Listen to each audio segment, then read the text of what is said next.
Nay, tingnan niyo po, grade ko, 95. Patingin nga anak. Hala, totoo nga. Lahat 95. May re-regalo ako sa inyo. Sa iyo, mamaya. Wow, salamat, Mama.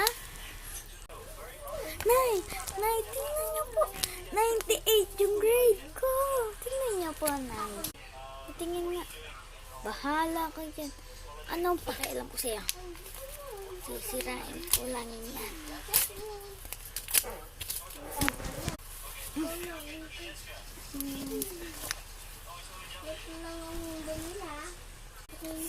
Hindi ka mahal ni nanay. Anak, eto na yung regalo ko sa iyo. Thank you, Nay.